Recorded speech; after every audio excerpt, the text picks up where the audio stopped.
The condition is really crazy condition. I mean, that shouldn't give away the whole secret to professional windsurfing. Matteo Iachino giving Antoine Albo a run for his money. Here we go. What a finish. The guy is kind of talking bullshit. The team's just got to work a little harder. Welcome to the Windsurfing podcast, back again for episode 67. And this week, following on from the Dream Team podcast last week and Craig Gertenbach, brand manager Fanatic, we have got a new startup brand. Yes, brand new board brand on the market. We've got two ex-PWA riders, one with a freestyle background and one with a racing background, who has won at PWA level. Yeah, some big wins. We're going to talk about where they're entering the market, at what price point, and how they're going to get there. We're going to talk about construction, going to talk about marketing, and how they're going to be competitive in the slalom discipline, and obviously freestyle, plus a whole lot more.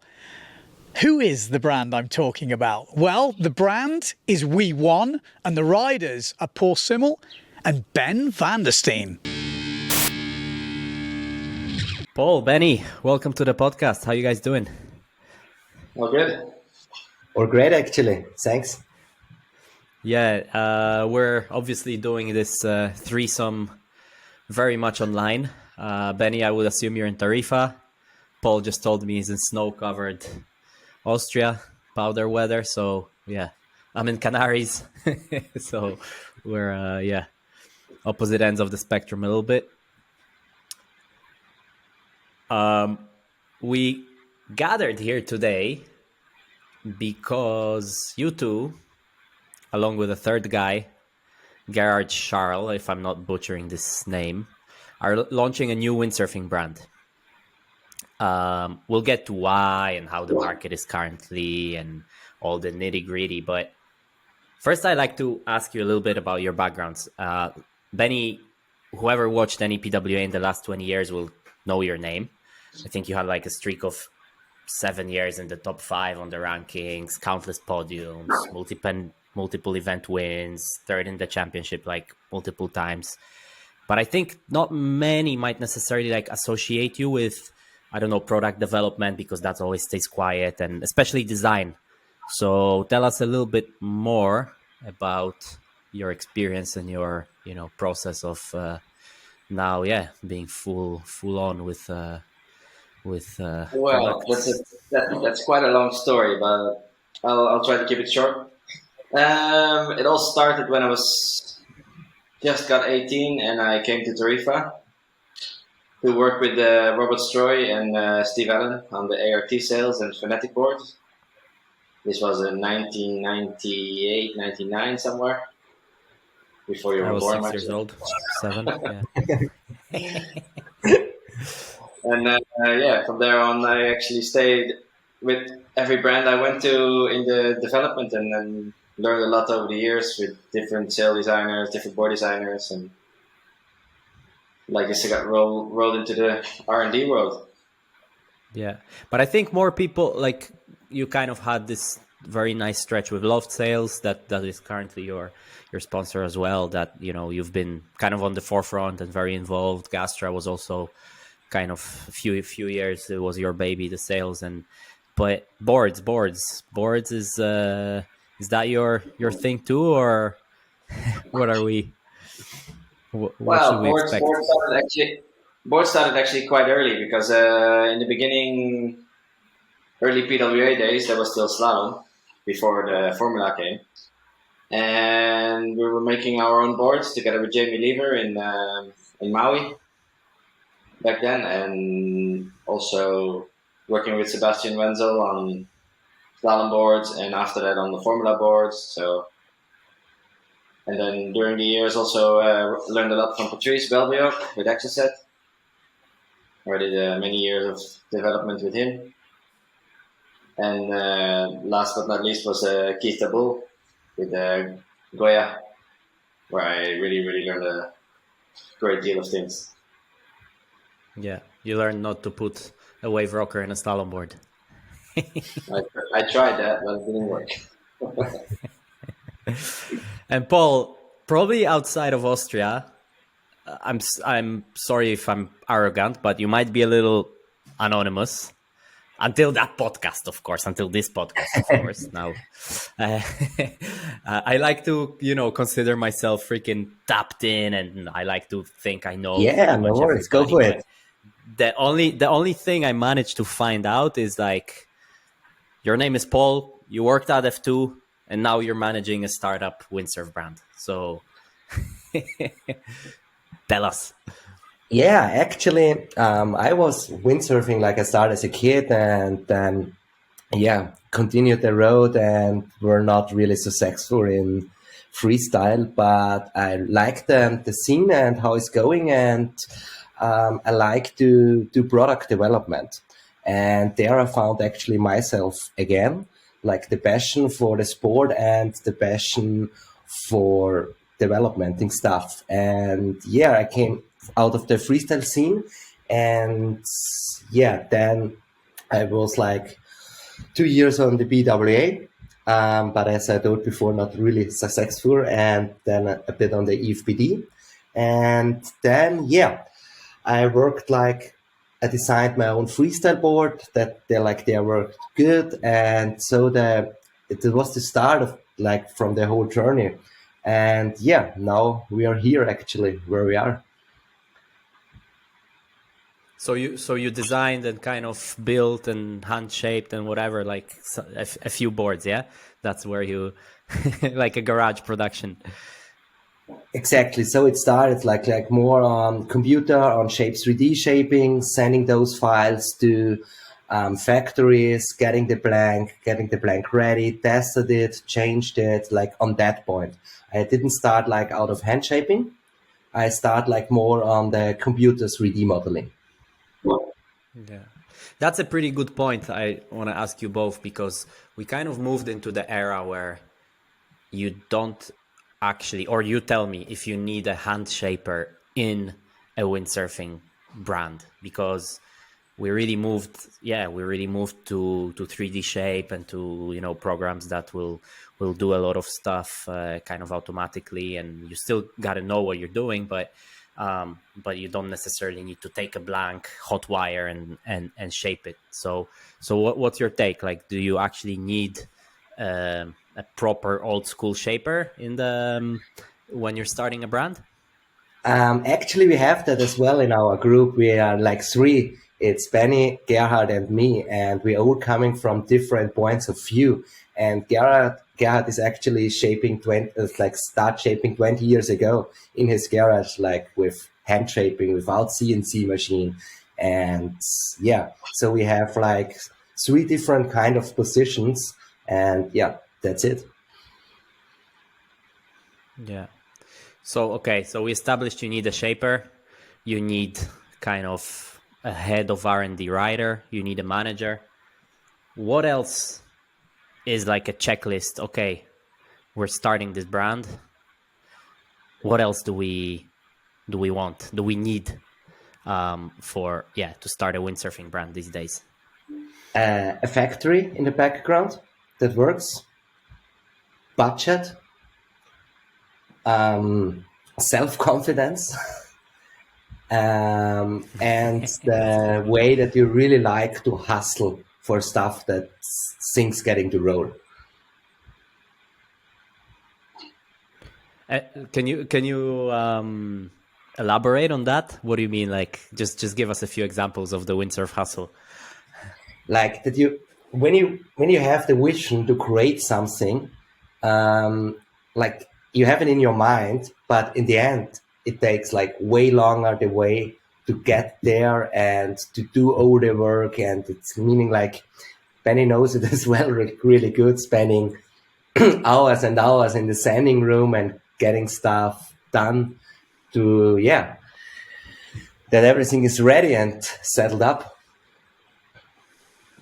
It's like not like that you having the idea, okay, that's the board and we go for it, or that's the project and you're having a timetable. And the timetable says, okay, that's the point where everything have to be finished. And but to to get to those points, you're spending like hours and night shifts to get all the things ready. And yeah, that's what I mean with it, with the hustle. Yeah, sometimes there's also a mistake here that you need to fix that wasn't necessarily on the timetable or whatever. I know this quite well from development. So yeah, tell me a bit about the timing, because everything we're hearing is, the market is quote unquote soft. There's not so much demand. Windsurfing is battling with all those different sports like winging right now, kiting, obviously, all those water sports, and all that. So you decide to launch a brand.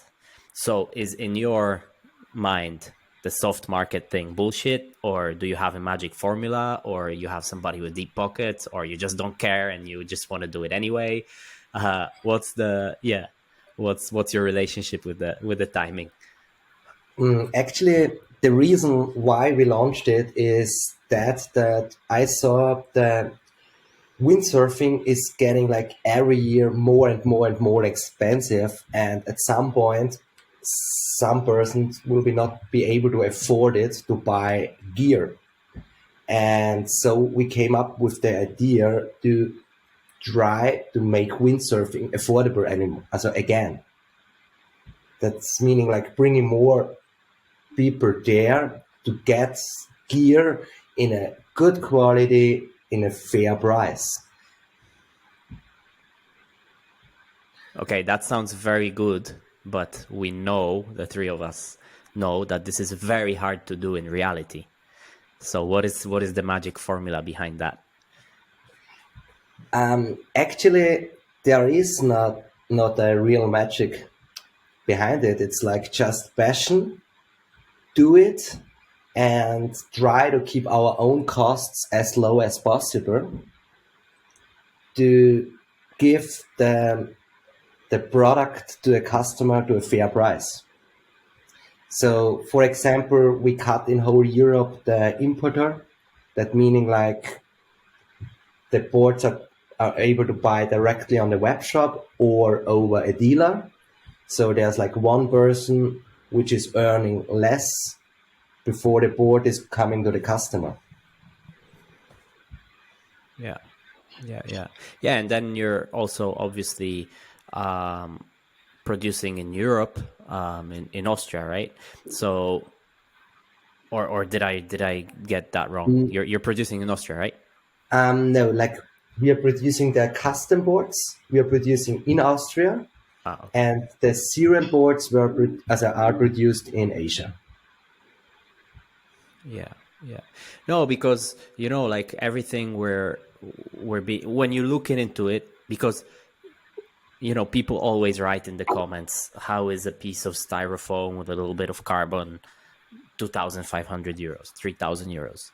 But when you actually look into it and you see that this board already out of the factory is 1,000 euros, you put shipping costs on top, you put customs, you put a little bit of marketing, you put a manager, you put riders, you put whatever other costs, then it's like kind of, that's why the boards are so expensive. And this is a really hot topic among the obviously we got inflation as well, everything's getting more expensive, materials, containers are ridiculously expensive, etc.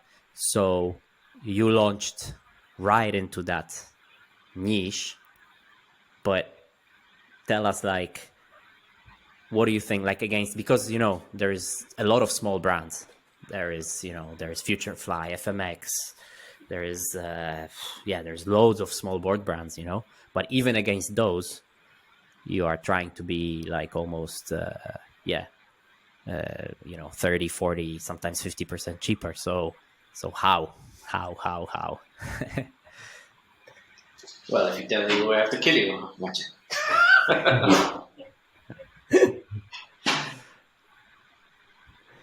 You shit. tell it, Benny, or should I tell it? Or You can say whatever. Yes, go for it, Paul. Actually, it is like I would say in whole windsurfing industry, there is like a big waterhouse around it that costs a lot of money. And if you cut those away, you have like, let's say, like more fairer prices. And all the prices, like for example, you spoke about container prices. That's true. They went last year up to hell. It was like crazy. But that year, like this year, they're already down. So like they were before Corona. So it's, I would say, kind of a bit of a lie what's going there to the customer, and we try to give that stuff directly to the customer as it is really on the market. Are you, when you say things like that, are you not afraid that all the brand managers are going to come and assassinate you? I'm sitting here in Austria, actually, so I think nobody else is. No, but you know, there's things like the container price is a very good example. You order boards, lead times are what, 90 days, meaning you know you need to put some money down, right?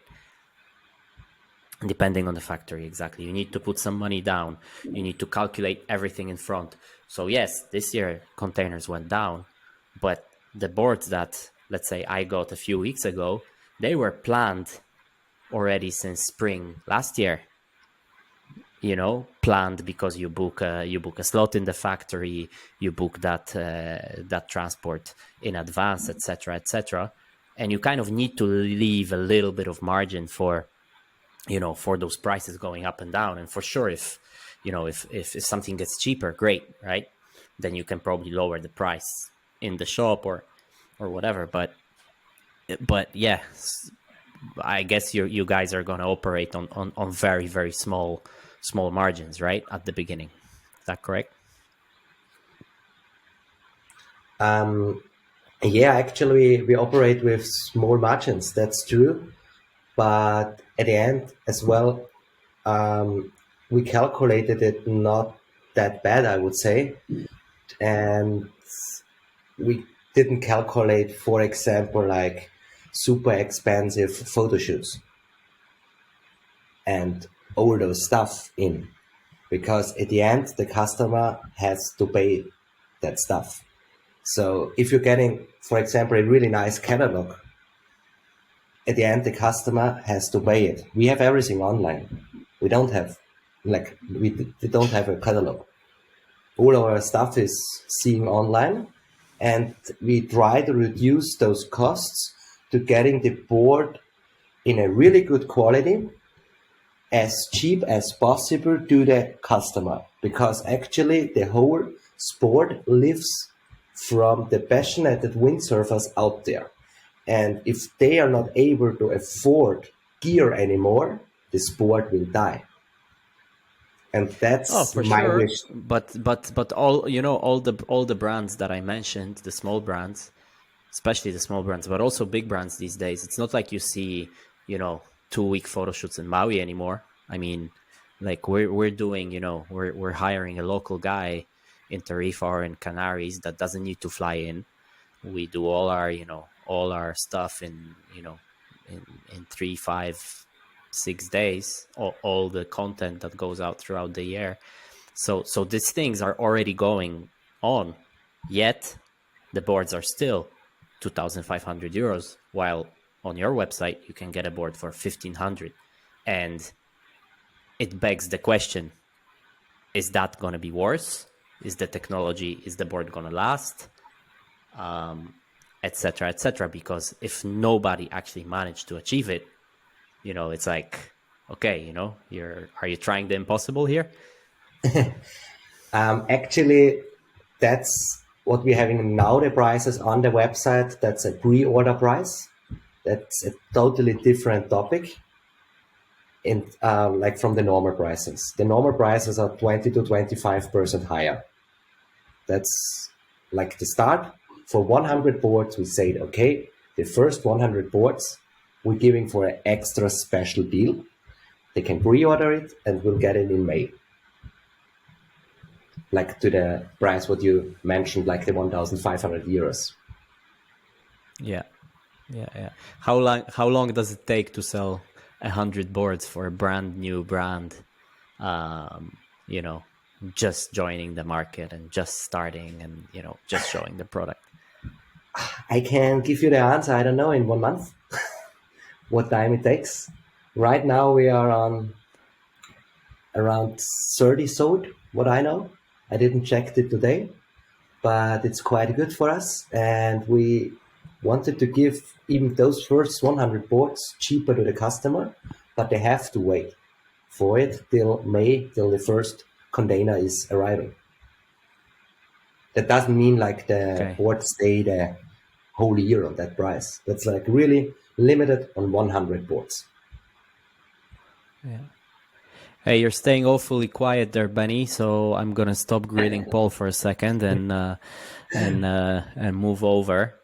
So look, you kind of stopped competing after the 21 season, but no retirement post, no official press release, no big party, or I wasn't invited to the party at least, if there was one. Are you really done, man? You'll get the invite one day. Are you really done, or are you gonna come break our balls a little bit? Well, we didn't quite manage to get the PWA registration done on time, so that will be done for 2024. And there might be a chance I'm coming to break your balls again, yes. If I feel like it. At least in some events. Did you like cautiously look for an opportunity like this for the past few years? There's that age or that time where you transition from competing and hustling and dragging boards around the world to kind of trying to settle down a little bit and be with your family and starting to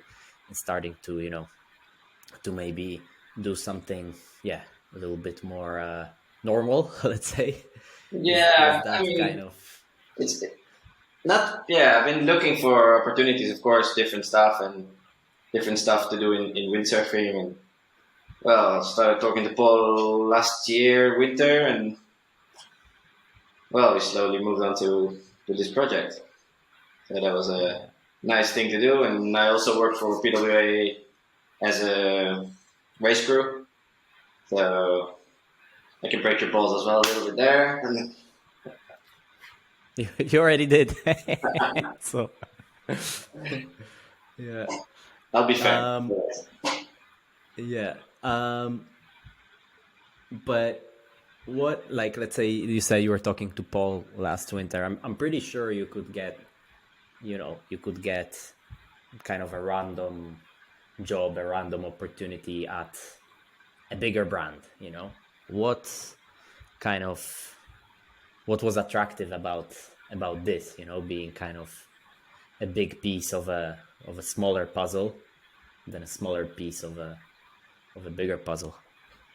Actually, the opportunity didn't really arise to join any big brands or stuff like that. And in this smaller puzzle, I can be creative and do my own stuff and really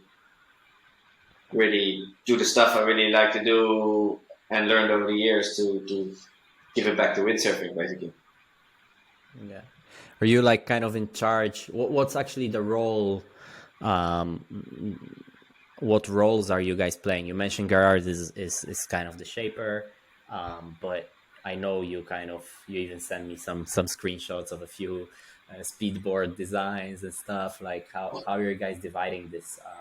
Is it like slalom, racing, and waves and freestyle, or you mostly do the testing, or how does it work? We all test.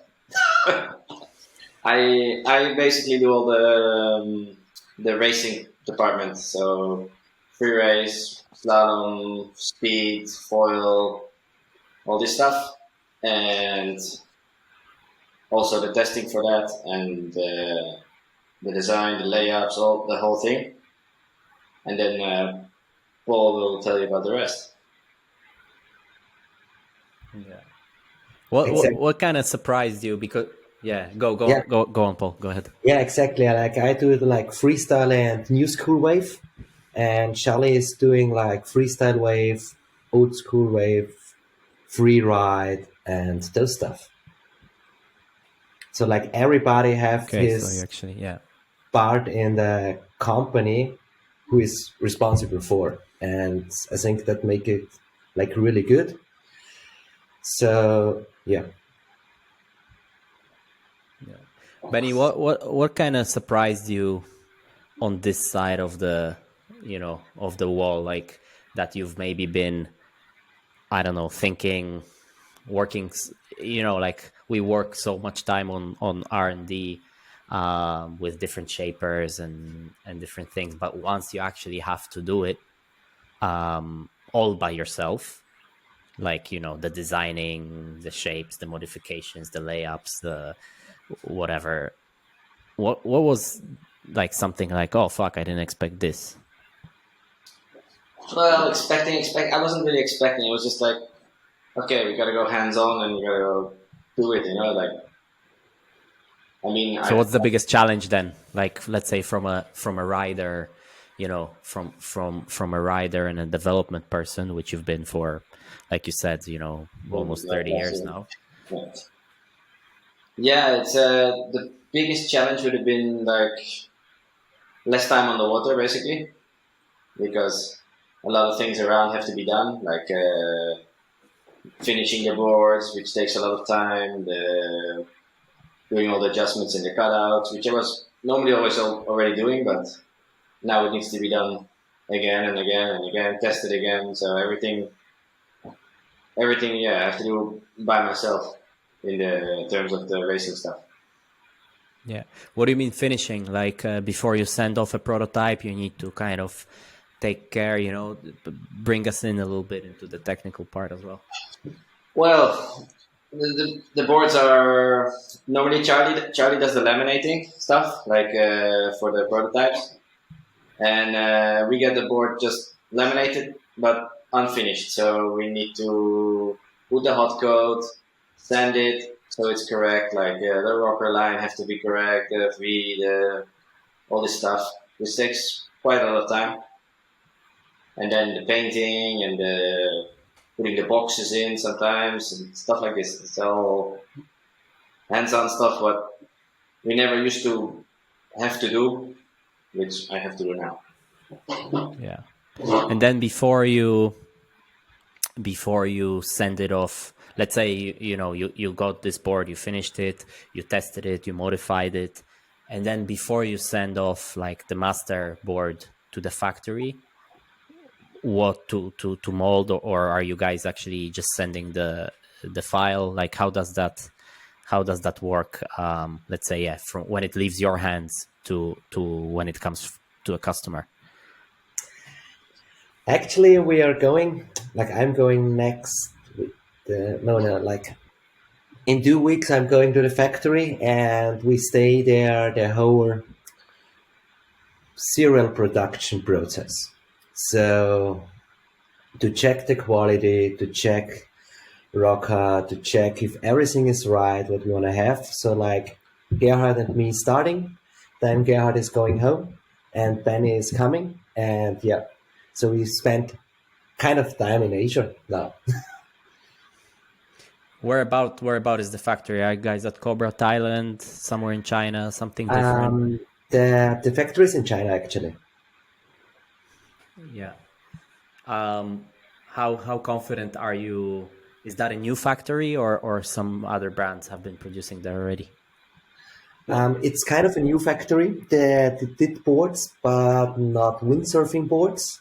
We got there already prototypes out of it, and let's say small serial production. They worked good, so we are happy with the result. And now we're going there to keep our eyes on the whole serial production. Actually, what's starting now. Yeah, that's why I'm asking, because I think, sometimes you can get a good offer in terms of, some factories being cheaper, but I think Simmer got burnt quite hard with, going to a new factory and all the boxes were leaking on the whole first production, and and then the vent plugs were wrong, and this and that. So how do you just expect to stay there and just look at every single board and check absolutely everything, or how does that work? Exactly. That's the plan. We check everything. Like, that's the goal is I close by myself the container in China and I open it here in Austria. So that meaning like every board will be checked in the factory before it leaves China. Maybe you should jump in the container so nothing happens on the ship. So it's a good idea, yeah. Would be as well, like actually after the last half year, it would be like a kind of cool time, 2 months of relaxing. I think I would enjoy it. Yeah. Yeah, I don't know. Maybe the first 24 hours, but yeah. But so if you don't mind me asking, if you can disclose, I don't know if you can disclose, how much cheaper is, let's say, can be an unknown factory versus the established kind of staple factories like Cobra or Kinetic? How much the production cost can actually go down? The production costs are actually going not that much down. I talked before about the point how we keep our prices low. The production costs, let's say, are 20% cheaper as on other factories, but the reason why we offer those prices I explained before. Yeah. But at one point, you kind of need to, like, right now, with so many things attacking us with content, with with social media, with this and that, you need to be present, right? I saw you were at the booth in Düsseldorf. You were doing this podcast now, but at one point you kind of rely on riders a little bit to get out there. But this is another cost. It's a marketing cost. Exactly. So how do you balance it out? Okay, like, we want to have cheap boards for the customers, but we also want to sell boards, right? It's not really, an advantage if nobody knows about it. So what's your strategy on this? You're looking for a new sponsor, are we? No, I actually just signed for not just, but I'm signed till December. So yeah. We're gonna have a chat. 31st of December. Yeah. Yeah, actually, that kind of system works. What we are going for, you saw already, for example, on gun sales, the last 35 years, that quality doesn't mean we should have high prices. I would say that's the best example for it, what we are doing. Yeah, but gun sales still pays Flo Young. They still pay Julian Salmon. They still had a race team. I mean, Ben was on that race team. Finian Maynard. That's expensive riders. That's Definitely. That's contracts of like 40,000-50,000 euro in value. And yeah, but, you need to sell some product to definitely. But leave us a bit of time. We are like just here still, let's say the 1st of January that year, and now we're having the 9th of February. So leave us 1 year time, and there will be maybe something coming, maybe not. Nobody knows. So yeah. Okay, so yeah, so that's so. But So to tell me, answer like, your main what's your question, 1 year? We are planning to have a full team, and we are planning to be competitive in PWA, EFBD, IFCA, and all those racing freestyle wave series, what they're out of the planet. Yeah. And you mentioned, like, give us a little bit of time. Do you have like a 1 year plan, 3 year plan, 5 year plan, goals, KPIs? How does that work in a windsurf company, in a windsurf startup? Yeah, I have definitely a plan. I think everybody from us have a plan, but nobody knows how the world is turning and how it's continue and what's going on. So the plan is in my mind, yes, but we will see what the future brings. Okay, you avoided that answer quite well. You're learning fast. Yeah. Okay, one more question that people probably want to know, and it's a little bit of a rude question for me to ask, but I gotta ask it. And of course, you don't have to answer. How much money does it take to start a competitive, a competitive windsurfing brand? Because you got 3 people on salaries. You got a production that you need to probably pre-order quite a few boards. You mentioned 100. It's probably more than that.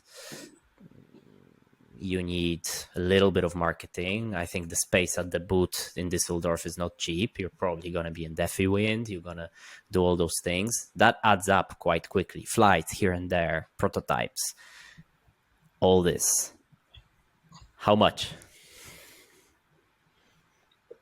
We don't talk about money, actually, how much it is. Let's say it like that. But we have like a really good background. Gerhard, his main business is a different one. He's in the tech company, he owns a tech company, and his passion is windsurfing board shaping, and that's how we finance the whole project. Yeah, no, I didn't mean to ask how much you put, but I think it's quite important for people to understand that, because some people might think, oh, you design a board, you produce it in China, and then it ships over and you sell it. But it's not exactly that simple, is it? No, definitely not. It's really hard to tell it in number, let's say 500,000 plus. But you're not able to calculate or to give salary for all those hours that we spent already, like Benny, Gerhard, and me on the whole project. That's like the company is like Benny, Gerhard, and me. Like that's the people behind it, and that's like the person who are standing behind the company, and you're not able to calculate and pay all those hours in previous what you're like when you build it up. Yeah. So it's really hard. That's also an investment. Let's say, your time. That would be as well an investment when you're doing a full business calculation. But to getting all those stuff sorted, let's say 500,000 plus. Yeah. So you mentioned already you kind of want to be the gun sales of boards. Is that correct? Is that a fair assessment, more or less? I would say they have like really good sales. They have like good quality for affordable prices for customers. Yeah. But the online retailing in windsurfing, it has a pretty rocky history. Like brands have gone back and forth. Like I remember Point 7 when they launched, they were like, we're gonna sell online, we're gonna cut all the dealers and we're just gonna be cheaper and sell online. But it didn't work. A few board brands, same thing, we're just gonna sell online, and then it doesn't work. Why do you think it's still kind of old school in a way, that windsurfers, they want to go to the shop, they want to touch the boards, they want to haggle for the price, they want to get their €100 discount and whatever? Why how do you think you can be different by mostly selling online? That's not true. We are not mostly selling online. We have as well dealers and schools, and we are selling in those areas where we don't have dealers. We are selling online. So like that's a different kind of business strategy. Kind of a hybrid, yeah. When you say dealers, you mean agents, or you mean Shops. distributors? Shops. Yeah. I told you before, like we don't have distributors or importers in Europe. We are selling directly to the shop. That means like the shop has the same margin of profit as I would say on other brands. And we cut off the importer. We cut off a bit of our margin. And that meaning like, yeah, that's the reason why the prices are there where they are. Yeah. Yeah. So a customer walks into a shop. The shop has, let's say, Fanatic, FMX, and WeONE. And the guy in the shop, let's say he makes, I don't know, 5% more margin on a Fanatic. Why, how, and why, and in what way would he be able to sell the WeONE to the person, even though he has, you know, kind of less business in it or whatever? How does that work? The you know, the little shop. What do you tell shops when you visit them, and how does that work? It's quite interesting. It's a good question, actually. I would say the thing is, compare it with if you're going to buy a car. Not everybody likes, let's say, the Seat or the Volkswagen or whatever. And as well, some people out there, I would say in the windsurfing scene, they like to try something new. And for this shop, as you compare it before, I would say the dealer has the same margin on it. Just the customer gets the more fairer price. Yeah. This is something that I cannot really look into because I just don't have the data, you know, but yeah. Me neither, but I would say. But for sure there is, But for sure there is, for example, you know, you have a free ride model, right? Am I not mistaken? Yeah. So you have your free ride model and you have the Fanatic Shark, which is available in 3 different technologies. And probably, you know, the medium technology is going to be around your price, you know? So you're basically banking on the fact that people want to buy something new, or how, you know, how is the, I'm just asking out of curiosity because the market seems so hardcore, you know, that you kind of, you know, how do you prepare to get new customers? Actually, we try to sell really good quality for the fair price, and to keep like the customer as well, like involved in some stuff. Like they contact us direct, for example, when they have some questions or whatever. Then we have the NFC chip technology in the board. That's mean like in every board there's an NFC chip. You can go with your phone there. Then it plops up. There is an app in the background where you have to register on your board. Then the board is connected to your person. That's meaning like it's kind of a number plate on a car. With that one, the board is in the data sheet. That's meaning like everybody else who is going there with the phone and put the phone on the board sees it's your board, for example. So like the serial number is not printed anymore on the board. It's like in this NFC chip. And with that NFC chip as well, you're having kind of a dive protection. That meaning when the board is getting stolen, you can put it in the app as stolen, and the next person who scans it, we get the location from it. Just like one benefit. The other benefit is we build up in the background an app, like where everybody who is already on the water with the WeONE board is like, it's possible to do it, but it's not have to, can build up in the app like their own, like say, windsurf community.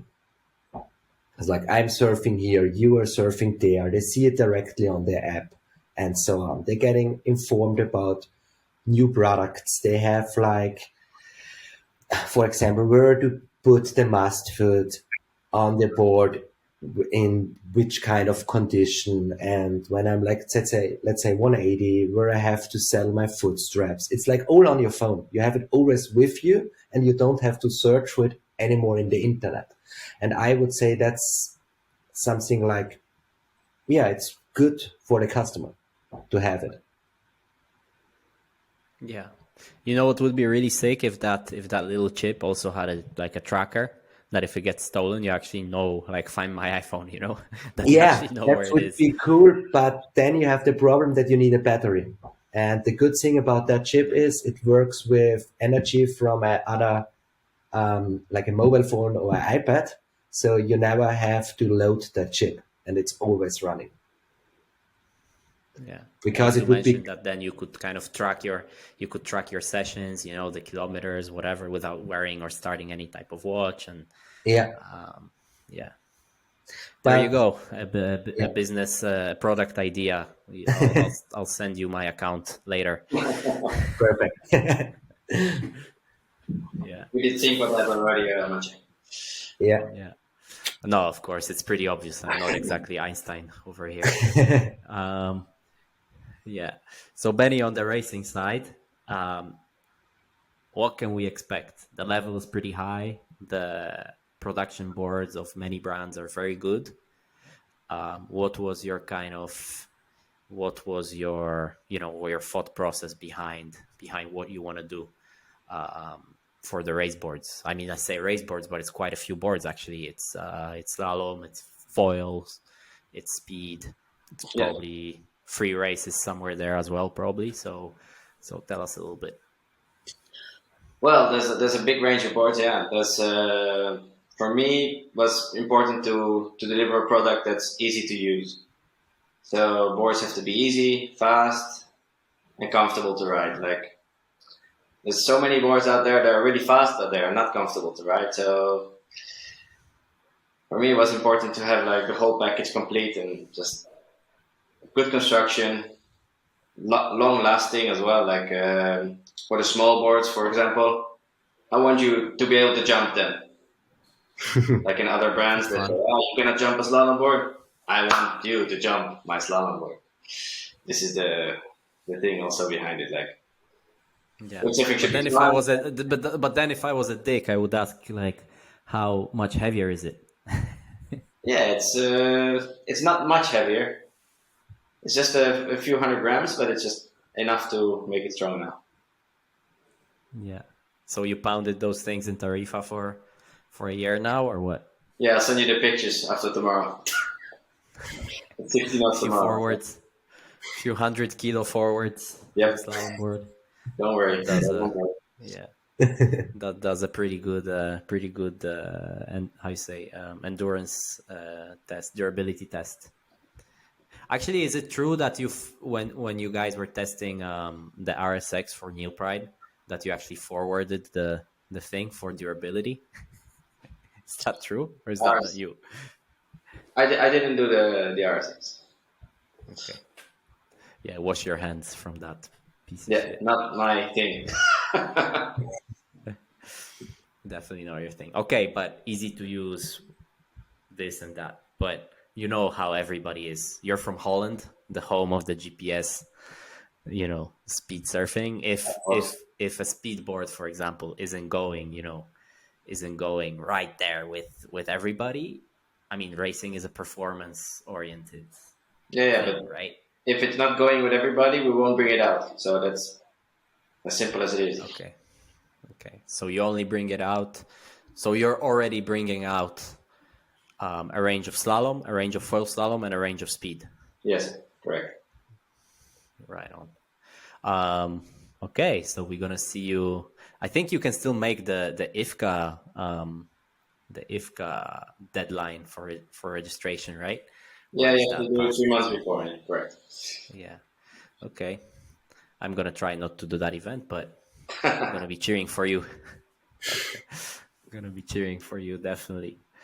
Boys, I want to ask you also about kind of your day to day. Let's say, how does it look behind the scenes of a windsurfing startup? I mean, you guys on the phone, on emails, or everybody does their own thing? I mean, that division that you mentioned that you, Paul, you're doing kind of the freestyle and the new wave stuff. Benny's doing the racy more things and whatever, but you got to communicate. Like, how does it, let's say you wake up 7 a.m. and then what do? Like how does it look day to day inside a company? Start you, Benny. I think like your day was a bit nicer as my one. Well, basically, I get up, I give my kids some food, and then draw them at school. Then I do my emails, and I head off to the workshop. I do my things on the boards. Today I put the 2 fin boxes, adjusted some cutouts and stuff like this. Continue testing all the time. And then I went on the water with a 6.6 and a 63 and went for a blast. Not that bad. Doesn't seem like such hard work. Yeah. Well, it's harder than you expect. I woke up like super early because I'm planning now the China trip. That meaning like arriving there, getting everything sorted, arranging hotel stuff, trying to get some material. And yeah, that was at Charlie's place. He's living like 4 hours away from here. So I drove yesterday evening there. We spent like the whole night on some discussions and some like plans, what we do and how the China trip will, what result we want to get out of it. Then waking up early, doing the chatting with the factory. Then went to a shop, had there a meeting with them, went back for another 4 hours, phoned the whole time on my way back in the car. Then finally arrived at home, had some food, go back to the phone, ask Benny how the session was. And then I did some emails, and now I'm working on a new prototype on Freestyle. And the last project was actually to find a laptop with Google Chrome on it. Yeah, because our podcast, our new podcast platform only works. Works on Google Chrome. Yeah, you mentioned freestyle. You're a freestyler yourself. We have to admit that freestyle is not maybe. When I was growing up, freestyle was like was booming. Even like I interviewed Martin Brandner, and I think he said 1 year like the freestyle board was actually JP's bestseller. Seems like those years are past. Freestyle is really specialized, I guess. It's really, you need to be, I mean, I can't even like imagine how to start many of those tricks. I mean, Benny was competing in freestyle, and I'm pretty sure that he cannot really wrap his head around a few of those as well. Yet, everybody still has a freestyle board, and you kind of, once you're a freestyler, you're a freestyler for life. So tell me how that's going, like with your, Actually, like there are 2 sides of freestyle. There's one side is the competition, and on the other hand side, it's like real freestyle. What means freestyle actually? Freestyle meaning doing that stuff on the water, what make yourself happy. It doesn't have to be the best triple, quad, whatever move. It's freestyle. And there is like one person I have to say, to mention him, it's Bart's. He's bringing it like really back to it. It doesn't have to be always the biggest triple move. just like super simple planing forward is awesome, or a simple spock. And these are like the two sides of freestyle. I would compare this like with slalom. Yeah, but and you have to free say that race. all the but you have to say that all the boards for that's why the boards maybe aren't selling that great, because I can't even go straight on a freestyle board, with a And 19 actually, or 18 centimeter fin, right? The boards are made for this competition freestyle type thing. and that's what I wanted to continue is like on that I'm working right now. To have at one side the freestyle competition board, but on the other hand side the freestyle board. They're like the fun, enjoying holiday surfer, advanced level freestyler, but not competition freestyle. Yeah, the express yourself.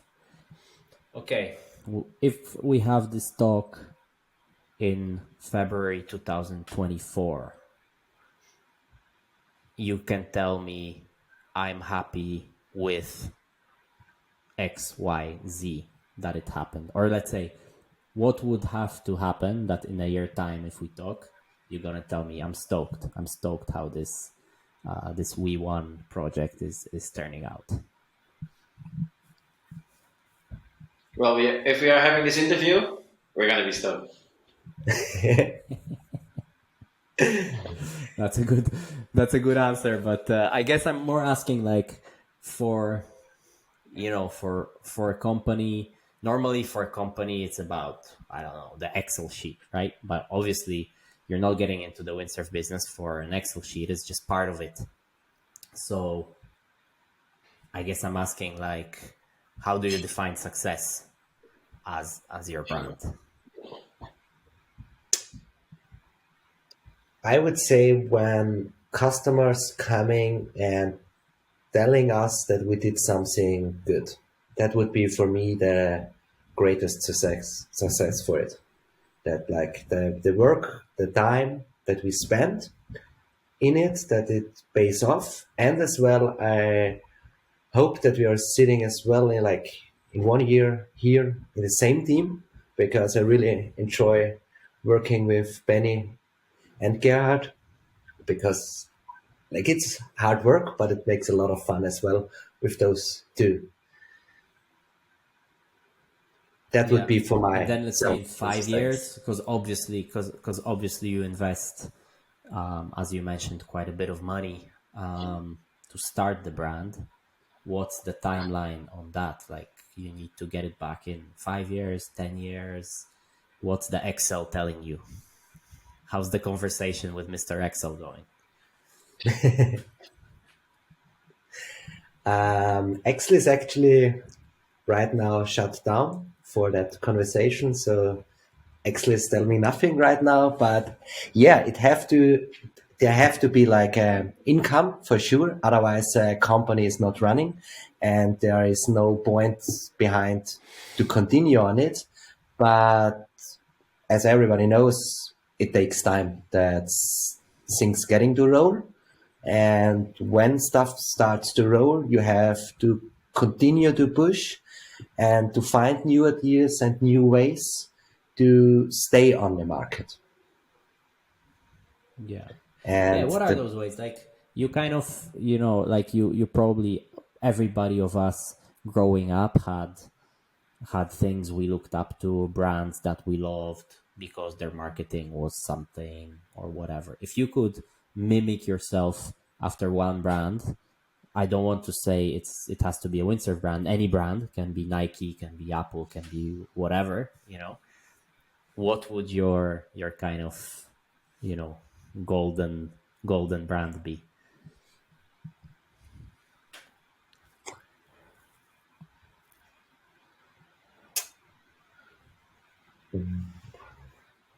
it's a tough question, actually. I never thought it to explain it with another brand.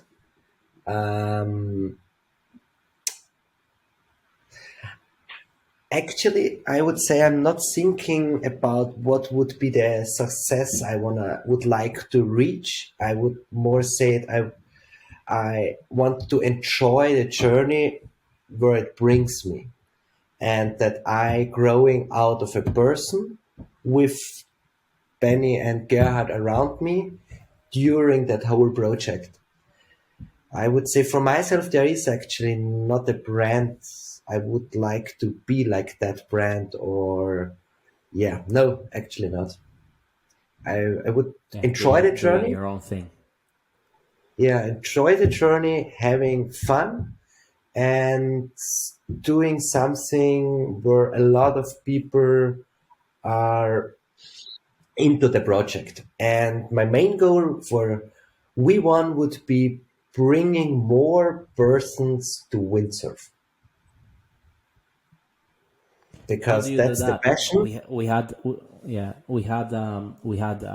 Alex Morales on the podcast from Tilo, and he does like a lot of work with with youth sailing clubs and with schools and with all that entry level stuff, which is admirable, because I think we often forget about that, right? We kind of market our products to people that already windsurf, and by doing that we sort of split the pie more and more, rather by growing it. So what's your vision on growing the pie?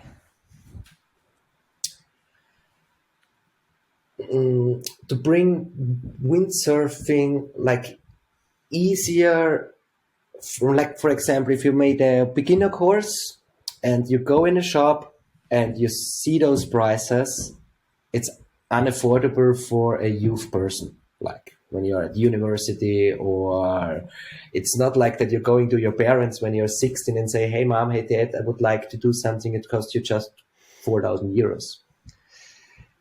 And as well, thinking a bit more about those stuff should be affordable. And then I would say out of those, they are staying at least, let's say 20-30% at the sport for windsurfing, and doing more for kids. Because you know it for sure when they're, like you're saying, these 6-year-old boys and girls playing around with like feet like that, because the foot straps are so far and so on. Yeah. Last but not least, the name. I mean, I'm pretty sure you guys had a meeting, had a bunch of names, a bunch of logos, a bunch of all different stuff. WeONE is, yeah, I don't even know. It's so abstract. I don't even know how to describe it. How did you come up with that? How did you end up with that? The whole story, I don't want to mention here how the name was founded, let's say it like that. But in the end, if you put one word in it, it's like we are one.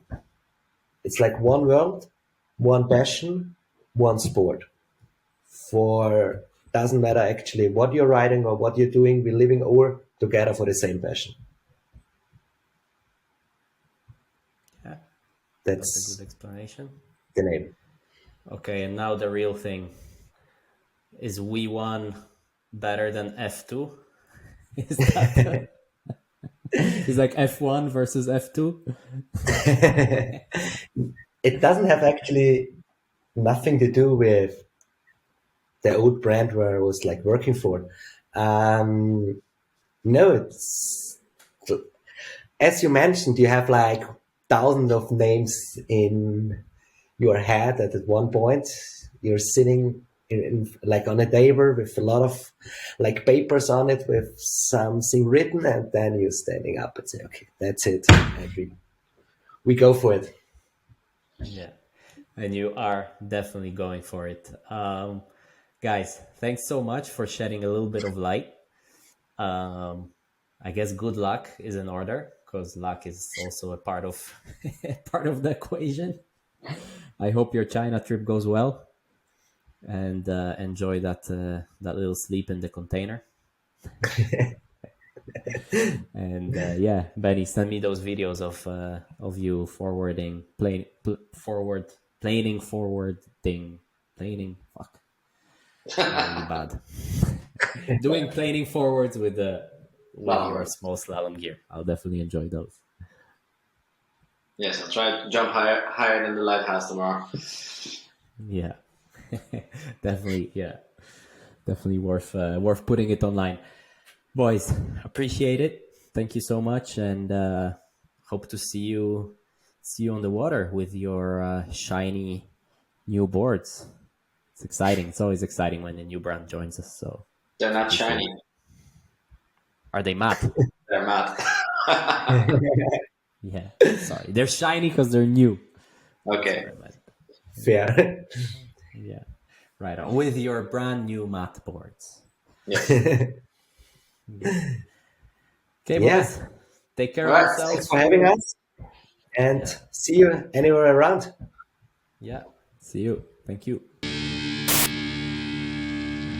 So there you go. A little bit of a different podcast this week. Did you like the format? Do you like these type of things? What other brands would you like to hear about? Some other tried and tested ones that have been on the world scene for a long time? Do you want to see the guys behind those brands? Do you want to hear more from shapers, sail designers? Or do you like the dream team type podcasts? Or do you just like a whole mixture of it all? Let us know in the comments below. It really is valuable hearing your guys' opinion. You're the ones that are listening.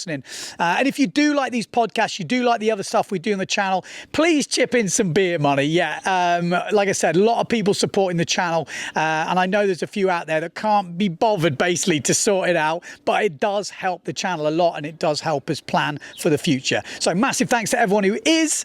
Subscribe to the channel. Even if you don't chip in beer money, subscribe to the channel. Leave some comments. It all helps. Okay, we'll see you for Send It Sunday. Or I might do some stuff on the Japan World Cup, which is happening right now.